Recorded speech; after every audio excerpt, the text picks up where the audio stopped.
Perfecto, estamos listos para empezar nuestra segunda entrevista con el doctor Maximiliano Donoso, ex subsecretario de Gobierno. Con él vamos a hablar de la coyuntura política. Saludamos al doctor Maximiliano Donoso. Buenos días, doctor. Buenos días, Carlita, Jaime. Mucho gusto de compartir con este importantísimo medio de comunicación independiente.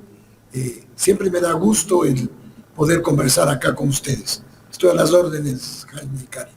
Doctor, quiero empezar con un tema. No va a ser el tema que nos vamos a dedicar a hacer la media hora, pero sí me gustaría tener el criterio de alguien que fue subsecretario de Gobierno hace algún tiempo, después de que vimos una denuncia que hace el ministro del Interior, el capitán Zapata, en Diario Expreso, y que justamente el día viernes también participó en una entrevista en La Posta, donde él dice que a él le fueron a hacer un intento de soborno cuando recién asumía el cargo, pero resulta que ese intento de soborno fue ofrecerle $2 millones. Pero cuando a él le preguntan al ministro del Interior por qué no puso la denuncia o por qué no metió preso a quien le fue a proponer esos $2 millones, él dice que no lo conocía, que no sabía quién era y fue de un momento a otro, fue en un minuto. ¿Qué criterio merece que un ministro diga eso y que no haya hecho nada y no haya puesto una denuncia, doctor Donoso? Vea, mi estimado Jaime, yo le voy a contestar eso con dos palabras. Una palabra puede ser chambonada y la segunda palabra puede ser impericia. Yo creo que ya estamos acostumbrados a escuchar a los ministros del actual régimen hablar cualquier cosa, ¿no? Porque dicen cualquier cosa. Mire, esto es una cosa impresentable, pues, ¿no? Que el ministro del Interior sostenga que le ofrecieron $2 millones y que no se acuerda ni quién, ni cómo, ni cuándo. Me parece que es un absurdo, ¿no? Él lo único que ha hecho es generar dudas sobre el proceso de la adquisición de chalecos en $21 millones. Es generar dudas innecesarias. Yo creo que fue por hacerse el interesante, ¿no? Por hacerse el honesto. Eso es falta de pericia, pues. Eso es falta de oficio. Si ser ministro de Estado es algo más complicado, no es una cosa tan sencilla. Y peor aún, a cargo de la seguridad interna y de la Policía Nacional. Hay que ser serios, ¿no? Y eso le va a costar, porque esa impericia le va a significar que si es que no ha presentado la denuncia o si ha presentado la denuncia, vamos a ver qué efecto tiene esta, ¿no? Entonces a mí eso me parece, primero, que no hay que dedicarle mucho tiempo. Se pinta de cuerpo entero el pretender vender una imagen de absoluta pulcritud en el manejo de la cosa pública. No es necesario. Vea, mi estimado Jaime, en la vida la pobreza se puede ocultar, la riqueza no se puede ocultar. Todo es cuestión de tiempo, mi estimado Jaime. Ya veremos. Todo es cuestión de tiempo. Sin duda alguna, doctor Maximiliano, el presidente Lasso no ha tenido excelentes cuadros en su gabinete, sobre todo porque no han sabido cuál es el manejo correcto de la cosa pública. Pero él se quitó una piedra del zapato que para él era la Asamblea. Ahora también dice que su piedra en el zapato es la Corte. ¿Es esto cierto? ¿Será que la Corte Constitucional es una piedra en el zapato? Vea, mi querida Carla, yo creo que la única piedra en el zapato que hay en el Ecuador se llama Guillermo Lasso Mendoza. Hay que decir las cosas como son. Este gobierno ni entendió ni le importó el manejo de la cosa pública. Los libertarios y la ultraderecha neoliberal saben a lo que van al ejercicio del gobierno y no les interesa mayormente el manejo de la cosa pública y menos aún el servicio público.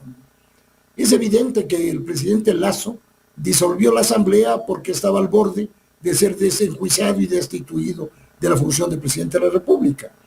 Y su poca comprensión de las funciones del Estado y de la estructura del Estado ecuatoriano, le hizo pensar que eliminada la Asamblea, iba a tener camino libre para emitir los decretos que quisiera, planteando las reformas que a bien tuviera, como por ejemplo la concesión o la venta del sector eléctrico, el tema de la deuda externa, el tema de Galápagos, el tema de ciertas normativas supuestamente para generar empleo e inversión en el país. Nada de eso ha funcionado. Es un fracaso rotundo. El señor no entendió que en contrapeso la Constitución de la República aprobada en el 2008 con el 68% de voto favorable de los ecuatorianos, consigna que uno de los elementos para el ejercicio democrático era la muerte cruzada.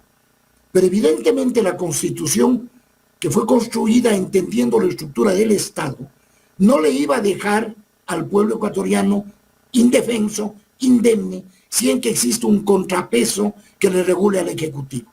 Ese contrapeso es la Corte Constitucional, la misma que adicionalmente tiene que calificar los decretos ley que manda el presidente, que tienen que ser de carácter urgente.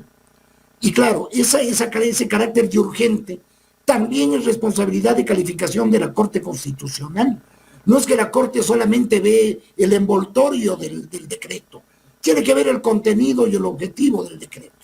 Eso por un lado, y por otro lado, en materia de combate a la corrupción, el Consejo de Participación y Control Social, conocida también como la función de transparencia, tiene un rol que jugar aquí.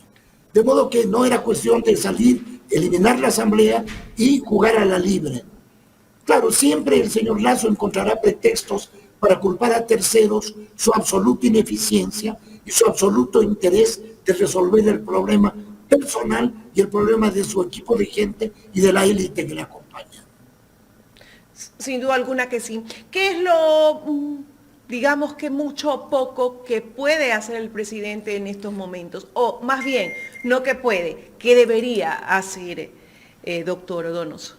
Irse lo más rápido posible, Carlita. Eso era lo mejor que podría hacer. Sí, la verdad. Bueno, estoy segura que ese es el sentir de muchos de los ecuatorianos, ¿no? Porque lo dijimos aquí, incluso Paola Cabezas lo aseveró. También, así como muchos de los ecuatorianos aplaudieron que la Asamblea se vaya, también muchos querían que el presidente en ese momento se vaya. Pero bueno, él habla de un plan para los últimos 6 meses que le quedan, para este último año que le queda, que es lo que podría hacer o en lo que se debería enfocar. Digo en lo que se debería porque probablemente no lo haga. Es muy probable que no lo haga, Carlita. Han pasado 2 años y no lo ha hecho. Siempre ha culpado a terceros. Las leyes que ha mandado son leyes, primero contadas con los dedos de la mano. Y el pretexto de que la Asamblea no le dejaba gobernar es un pretexto pueril, es un concepto infantil. Queda demostrado al haber eliminado la Asamblea. El problema no es ese. El problema es no saber para quién hay que gobernar. El problema es no entender que la democracia se sustenta en el bienestar mayoritario de la gente, en los servicios, en la educación, en la salud, en la seguridad social, en el trabajo, en el empleo. Ahí se sustenta la democracia, no en los zapatitos rojos delantal de tul. Eso no sirve, Carlos. Eso está demostrado. Doctor, no sabe y nunca ha sabido, pero hay un tema que otra vez vuelve a renacer y es el tema de que una vez que se instale una nueva asamblea se pueda retomar el juicio político, la censura al presidente Guillermo Lasso. Más allá de la parte jurídica, que se pueda o no se pueda, usted desde su experticia como ex subsecretario de gobierno, ¿cree pertinente otra vez volver a activar este juicio político o más bien esperar que el señor simplemente se vaya?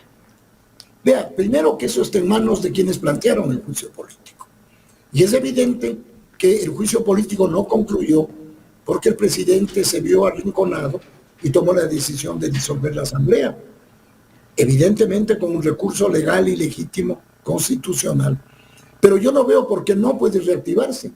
Porque un juicio político, ¿qué es lo que plantea?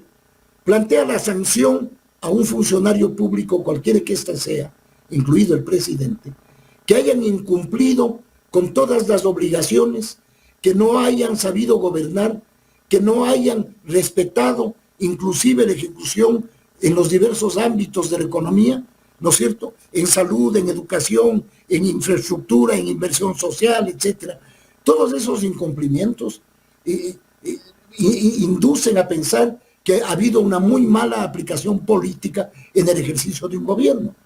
Y el juicio político es más allá de un juicio de carácter jurídico, que no lo es una sanción moral a quien no ha cumplido con lo que prometió en un proceso de campaña y con lo que ofreció resolver en 100 minutos. Claro, no le vamos a juzgar porque no lo hizo en 100 minutos. Lo vamos a juzgar porque no lo hizo nunca, no en 100 minutos. Entonces a mí me parece que políticamente es perfectamente viable y está en manos de quienes en su momento, que fue la bancada de la Revolución Ciudadana, plantearon el juicio político. De modo que desde mi particular punto de vista, yo siento que el juicio político es perfectamente viable y políticamente ejecutable, Carlito. Doctor, el ministro de Gobierno la semana pasada, en declaraciones para Ecuador TV, dijo que si intentan activar ese juicio político o si intentan pasarse por el forro, así, ese término forro dijo, el tema de juicio político, tendrán una respuesta política. No sé a qué se refiere cuando dice respuesta política.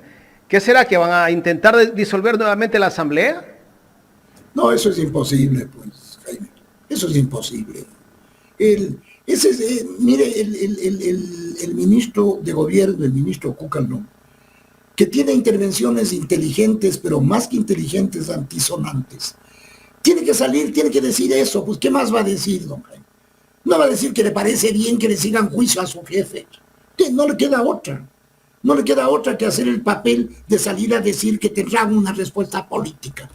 Un gobierno que agoniza, ¿no? Un gobierno al que hay que darle formol, ¿no? Que no tiene la menor capacidad de movilización. Un gobierno que ni siquiera tiene un partido político, tiene una empresa electoral cuyo gerente es ese ministro de Inclusión Social, que cada vez y cuando hace unas declaraciones altisonantes y alejadas de la verdad, y que yo creo que el señor tiene 2 años de edad me refiero, porque para el señor todo lo que ha hecho este gobierno, que todo ha sido pésimo, ¿no es cierto?, lo ha hecho como nunca antes en la historia de la República. Ese es el discurso que tiene este señor, gerente de la empresa electoral llamada Creo, que tal nivel de desastre son que ni siquiera fueron capaces de presentar candidatos a nada. Porque no existen, porque son una empresa electoral, Jaime. Entonces, los ministros tienen que hacer su papel, y en este caso, el ministro Cucalón está haciendo el suyo, ¿no? Y por supuesto, yo creo que pagando un precio político del que se recuperará posiblemente en muchos años, porque es un joven que desde los socialcristianos tenía una trayectoria política, es un hombre hábil, ha manejado bien la política, pero claro, tomó una decisión kamikaze al participar en el gobierno del señor Lasso, y eso le pasará factura, ¿no? Entonces, no hay que sorprenderse ni asustarse, don Jaime. Son respuestas de cajón, por ponerle un calificativo. Correcto. Doctor, pasemos al tema seguridad. Me gustaría tratar el tema, porque usted fue subsecretario de Gobierno y creo que manejaban parte de la seguridad del país en su momento. Renunció el consejero de Seguridad hace varios días, el general Paco Moncayo, pero cuando él renuncia, él dice que se va porque ya cumplió con su trabajo. Nos dan a entender en ese mensaje o en esa carta de renuncia, el ex consejero de Seguridad, Paco Moncayo, que la situación de inseguridad en el país como que ya estaba arreglado. Se refleja con lo que dice el ministro en su carta de renuncia a la realidad que vivimos. Evidentemente no, Jaime. Yo le debo decir que yo tuve 2 sorpresas. Primero, que el general Moncayo acepte la condición de asesor de seguridad del gobierno actual. Y la segunda sorpresa fue la renuncia, porque transcurrieron 2 meses y el problema es de tal profundidad, don Jaime.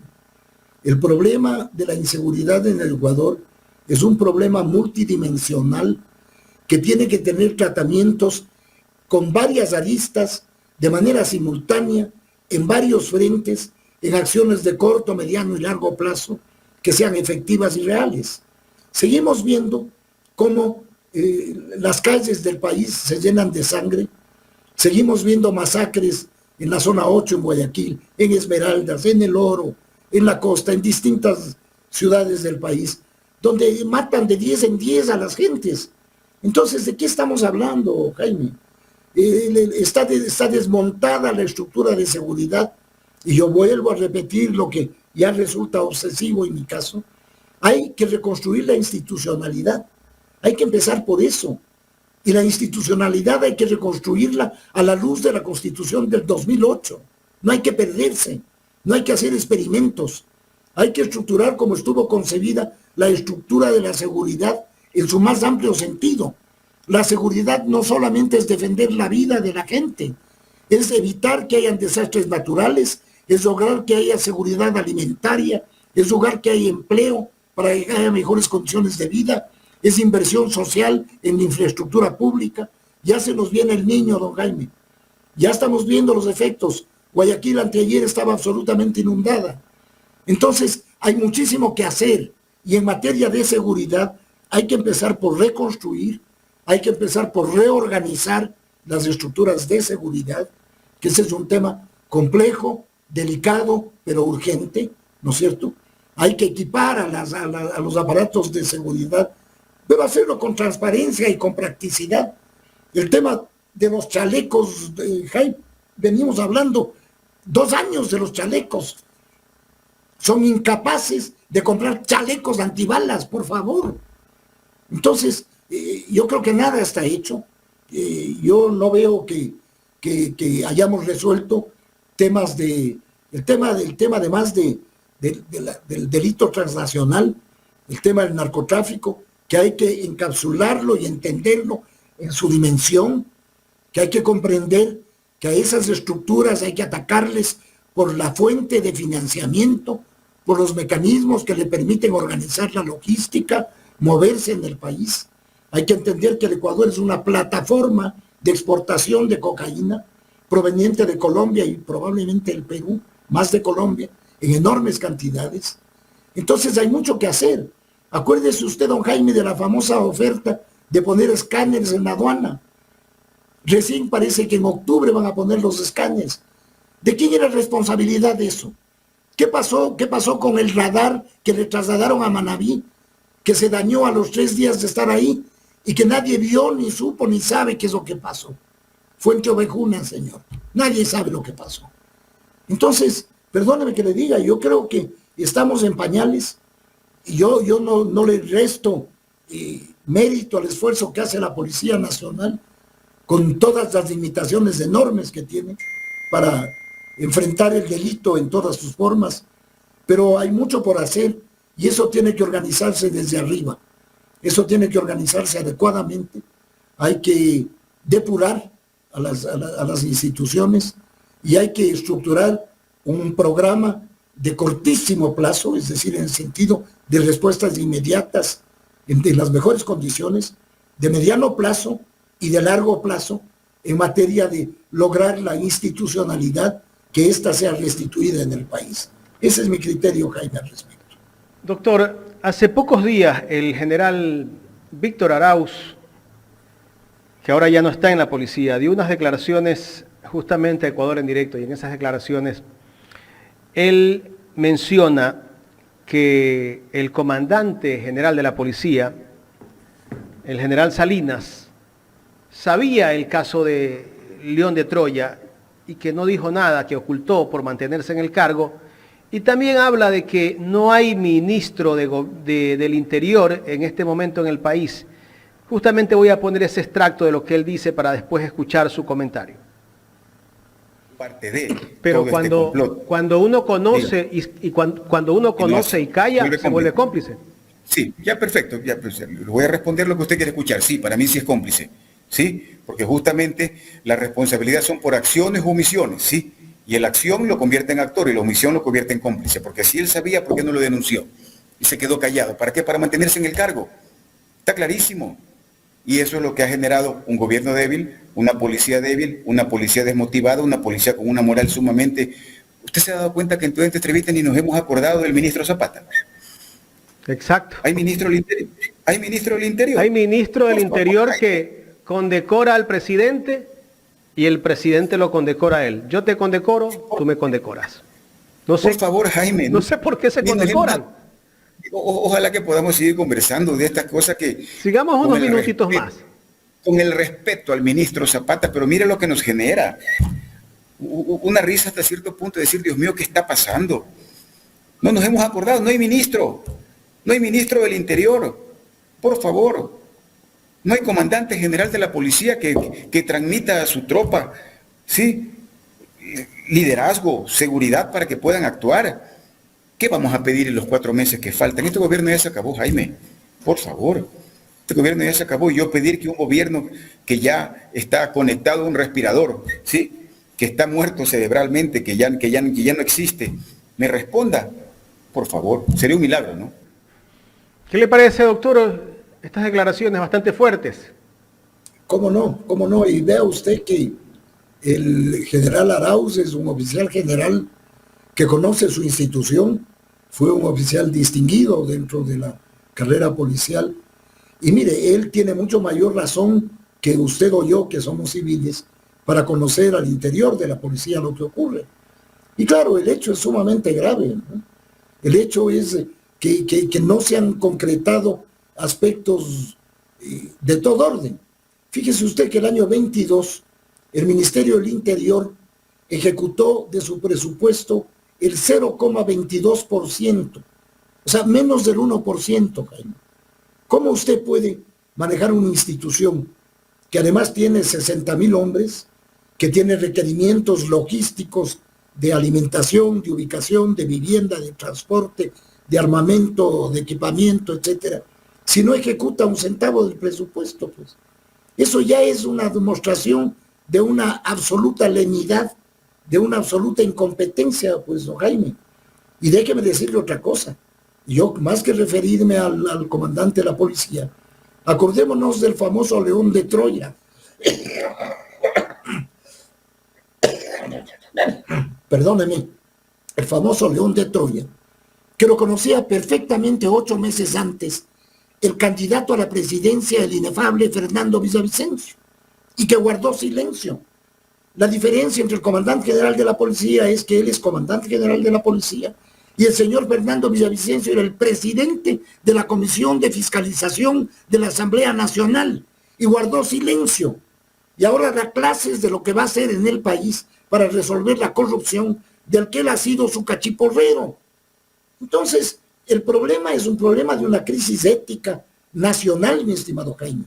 Hay una crisis ética brutal y no solo es en el sector público.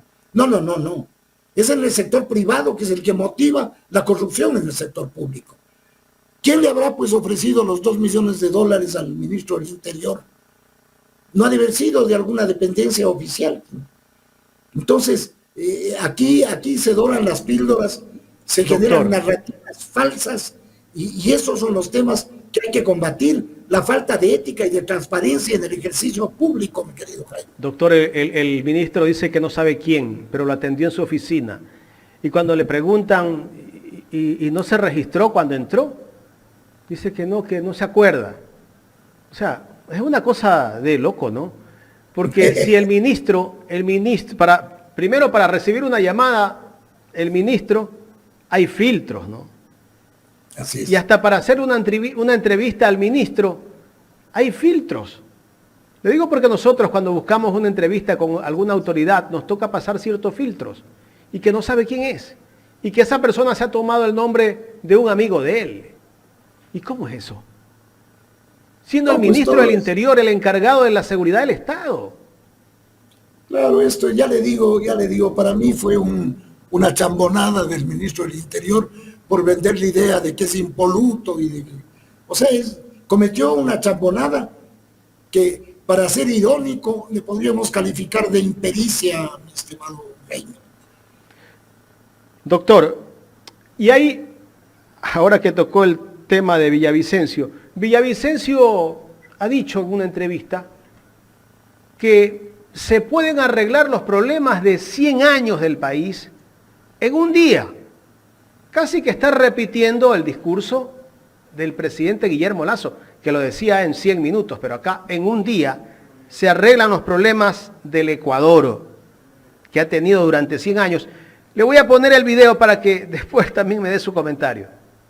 Ya me vas a decir que 1 año y medio es muy poco. Para sanear el país que hoy estamos habitando. Mira, yo te puedo decir que lo que no se ha hecho en 100 años se puede hacer en un día. ¿De qué depende eso? De la pasión, de la voluntad, de las ganas de la gente, de la valentía Pero eso es bien de un romántico, gobierno. Fer, lo que me estás Pero si diciendo. tú eres romántica.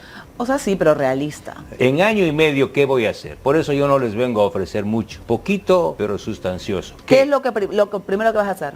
Someter a las mafias del narco, ¿Cómo? a las mafias con la policía y el ejército, a la mafia política, ¿Y por qué no lo han hecho todavía? porque están vinculados. Y ya me Diferencias. vas a decir que en 1 año...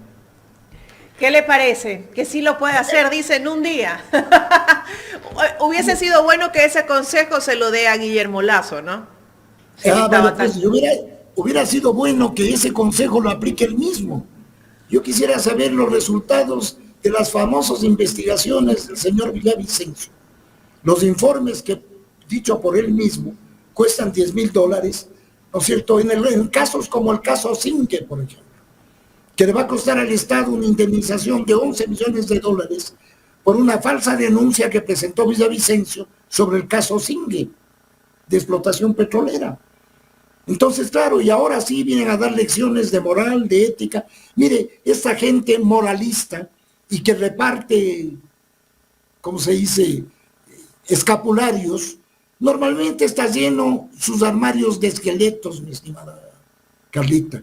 Esta gente tiene un pasado que no es muy claro y además en su vida ha demostrado, y me vuelvo a referir al famoso plan León de Troya, donde estaba claramente vinculado un problema delictivo de carácter transnacional e implicado a funcionarios altísimos del régimen, que el señor Villavicencio se cayó. A él nadie le interpela, ¿no? Él interpela a todo el mundo, pero a él nadie le interpela. Doctor, se cayó y uno no se pregunta, ¿no? ¿Por qué se cayó? ¿Será que él sabía lo que se venía y estaba manteniéndose callado para luego poder buscar el apoyo del presidente Lasso y poder postularse para candidato a la presidencia? Porque nosotros vimos ya a mitad de año que el señor Villavicencio anunciaba que él era un posible candidato a la presidencia de la República, cuando aún no teníamos claro cómo se iba a suscitar el tema del juicio político, cuando no teníamos claras muchas cosas. Sin embargo, él ya se veía como un posible candidato. Quizás esa es la razón, tenía pues ese interés de trasfondo de poder participar en unas elecciones, sean anticipadas o no, sean atípicas o no, pero él ya tenía esa predisposición y de pronto ya estaba hablado con el presidente Lasso. Se dice, se ve, se manifiesta que él es el candidato pues oficial de Guillermo Lasso. ¿Será esa la causa por la que él ocultó mucha información, cayó y no hizo esa gran investigación que pone de manifiesto a todos y que él la ha hecho muy bien en otros temas? Es muy posible, Carla, es muy posible que sea esa la causa. Yo tengo la sensación de que el señor Villavicencio no da puntada sin hilo. Yo tengo la sensación, como bien se lo ha calificado, de denunciólogo, que a él le puede mucho más la ambición que su capacitación, su preparación y su ejercicio, ¿no? Ese es un ambicioso contumaz y eso es lo que está demostrando. Es lo que está demostrando. Fíjese usted que quien le puso en la comisión de fiscalización, así como le puso a la señora Yori, fue Guillermo Lasso. Y después el señor Villavicencio se mal refiere al gobierno del presidente Lasso diciendo que no ha hecho nada, cuando él ha sido corresponsable directo de las acciones del gobierno. Entonces es gente impresentable, Carla. Es gente a la cual no hay como creerle nada, porque la vida entera es una mentira. Todo es un show, todo es simplemente para tener golpes de efecto. Pero el momento de la verdad, ahí sí es difícil que se enfrenten y que resuelvan las cosas. Doctor, queremos agradecerle por haber aceptado conversar con nosotros aquí en Ecuador en directo. Muchísimas gracias, Jaime, Carlita, muchas gracias. Siempre es un gusto. Un saludo especial a toda su enorme audiencia. Gracias al doctor Maximiliano Donoso, ex subsecretario de Gobierno en el programa Los Especialistas,